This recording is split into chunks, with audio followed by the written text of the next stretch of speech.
Hello, everyone. Thank you for joining me. My name is Carlos. Today, we're going to be going over the last session for week 6 for back, triceps, and delts. So, we started off with the back row.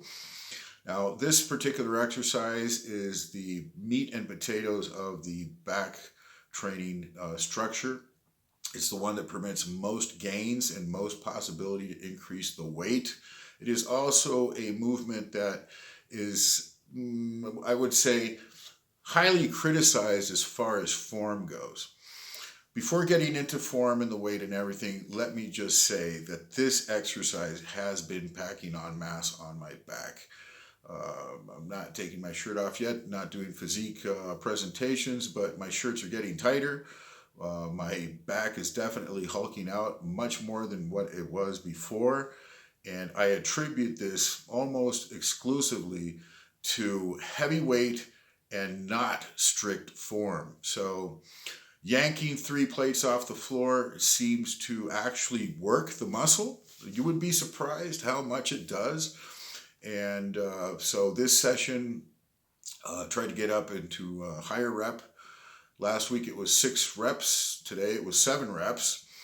And as usual, we started out with 1 plate, just trying to get the movement, the groove. Bar speed is very important on this exercise. This is not an exercise to be done slowly. That's best done, on machines and certain other exercises. But for the back row, explosiveness is the name of the game. On 2 plates, 225 pounds, still maintained a very strict posture and going for the crunch in the back. On the third set, go up to 3 plates, and here, obviously, the weight is very challenging, and the idea is to yank as hard as you can, basically. It doesn't require too much finesse to actually stimulate those back muscles as long as you're very heavy weights. They will respond, believe me. So with the 3 plates, got about 3 or 4 clean reps, complete pulls, and a couple of sloppy reps, but that's fine. Feeling it the next day, absolutely. Every single muscle in my back from the lower lat. I don't really feel the erectors, although in the video you can see that there's a lot of, the back is doing this and some leg drive and all of that. That's perfectly fine. This is more of a weightlifting exercise than a strict, ultra strict bodybuilding move. But you have to qualify this. What is bodybuilding? You're trying to build muscle, right? Trying to increase the size of the muscle. Well, the back row done with extremely heavy weight is probably the best way to do that. And you do not need ultra strict form. Some people out there might be alarmed. You can get injured. Sure, a lot of people have been injured doing the back row. Thank God I've never been injured. I seem to slack a bit with the technique and all of that. Some people don't. It's not a very pretty lift sometimes. Sometimes it can be depending on the weight. But when I go into these heavier weights, I don't really care too much about the form. I'm just trying to yank as hard as I can. I'm getting the mind muscle connection for sure because I'm totally in the moment and producing as much force, as much torque as humanly possible. And today got 7 reps. When I first started this block, I couldn't really do even 2 reps with the 3 plates. I couldn't lift it basically. This used to be my deadlift a few years ago, so I have to take into consideration progress. So after that movement, went into the triceps exercises.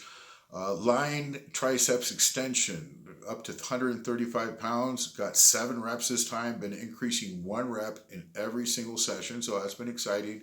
And then from there with the dumbbell, the 1-arm dumbbell triceps extension. Very effective. Again, this is an exercise when I started out, with 15 and 20 pounders not too long ago. I would, tap out like at 8 or 10 reps and then getting up to 25, 30 pounds. It was difficult. Now I'm managing 45s. So progressive overload resistance absolutely works. So today we got 10 reps. It's always a struggle to get that one last rep. I really struggled with the 9th rep last week, and today it was like this session was really struggling on the 10th rep. Well, that's what it's about. It's, you have to take it to failure sometimes. And sometimes it's a challenge and it's a struggle.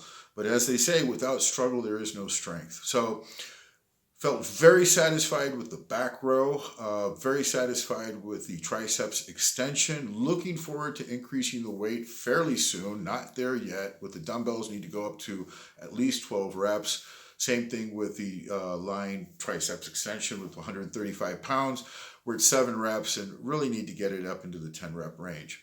From there, we went and did cables. Now here I failed. I definitely failed, and I have a bit of a sore tendon here with the forearm and the tendon insertion. And all week long, I was wondering what had produced that pain. Was it the bench press?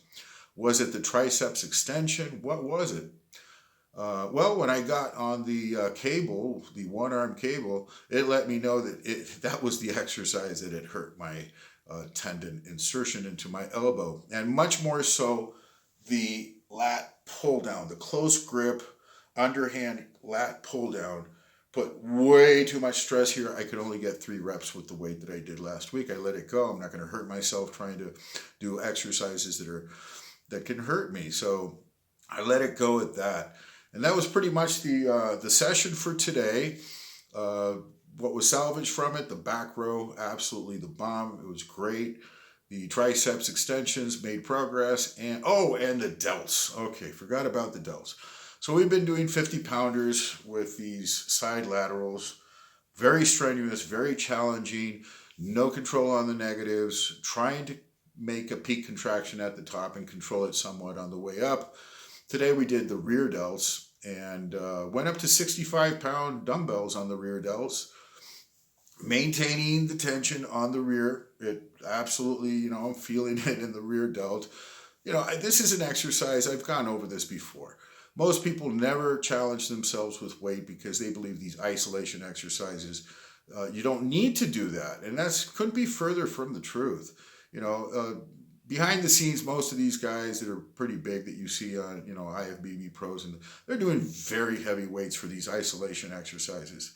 They don't care to admit it, but they actually do heavy weights. Some of these guys I've seen doing full stack, like 300 pounds on the pec deck rear, and going up to 100-pound dumbbells with the rear delts also. So it is an exercise that you can definitely get very strong on if you work at it. But most people never even try. They get up to 30 pounders and they feel the pump, and that's where they stay forever. They just stay there forever.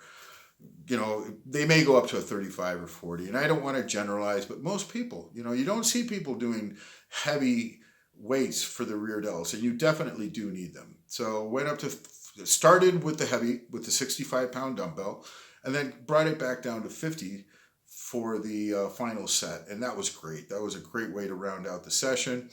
Also did calves, not ignoring the calves. 3 sets of calves, the seated calf and the dumbbell standing raise. So can't ignore the calves. Some people think that you can't develop them no matter what. It's genetics. That's not true also. You can get very large calves if you work at them. You have to be very, very disciplined in maintaining training frequency and just adhere to that training for months. They will respond. They will respond. Believe me. So that's it for today. Not too much else to present. Like I said, just another progression in the 12-week block. Obviously progressing is exciting to feel that you're making gains. Body weight is going up, the strength is going up, and it's just been all around very productive. So that's all I have to say for that today, and God bless everyone until next time.